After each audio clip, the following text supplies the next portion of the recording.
Kisah pilu nenek Nasikah, 74, yang sempat dibuang ke Gria Lansia Husnul Hatimah di Malang oleh kedua putri kandungnya, F dan SF, pada Jumat, 27 Juni 2025, berakhir dengan adegan penuh haru.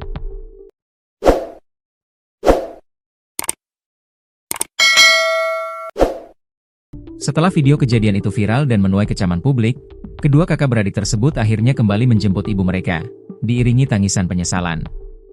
Arif Chamra, Ketua Yayasan Gria Lansia Husnul Hatimah, membenarkan kabar penjemputan kembali nenek Nasikah. Arif menceritakan, awalnya ia sempat menolak permintaan F yang ingin menitipkan ibunya. Alasannya jelas, Gria Lansia yang ia kelola dikhususkan untuk merawat lansia yang tidak lagi memiliki keluarga. Sudah kami tolak dan kemudian kami memberikan keterangan tidak menitipkan ibu karena masih memiliki keluarga, kata Arif, seperti dikutip dari akun TikTok miliknya pada Sabtu, 28 Juni 2025. Namun, karena adanya perselisihan paham antara kedua kakak beradik tersebut, Arif terpaksa mengajukan syarat yang sangat berat.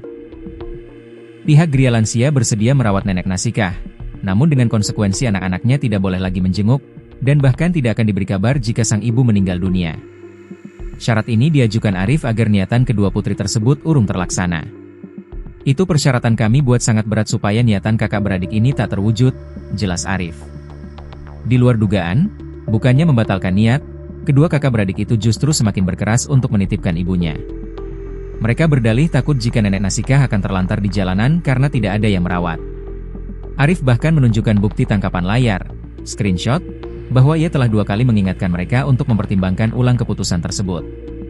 Melihat tekad bulat mereka, akhirnya pihak Gria Lansia memutuskan untuk merawat nenek Nasikah. Sebuah draft perjanjian pun dibuat dan ditandatangani.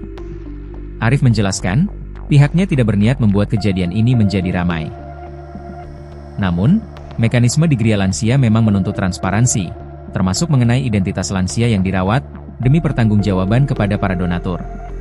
Begitu kejadian ini diunggah dan menjadi viral, respons publik begitu masif. Tekanan datang dari berbagai arah, mulai dari teman kerja, tetangga, hingga pemerintah setempat yang mungkin turut merasakan dampak dari keriuhan media sosial. Tekanan inilah yang akhirnya membuat kedua kakak beradik itu merasa gundah, bahkan menangis, seraya meminta izin untuk mengambil kembali ibu mereka. Tapi bagi kami alhamdulillah, tidak ada niatan menahan dan macam-macam karena justru dari awal kami sudah menolak, ujar Arif lega. Arif berharap, kejadian ini dapat menjadi pelajaran berharga bagi banyak orang. Ia menegaskan bahwa perbuatan buruk terhadap orang tua akan mendapatkan balasannya. Yaitu cara Allah membayarnya mungkin dibikin malu, tertekan, dan stres oleh netizen, pungkas Arif. Nenek Nasikah hanya dirawat di Gria Lansia selama 1 hari. Selanjutnya, perawatan sepenuhnya diserahkan kembali kepada pihak keluarga.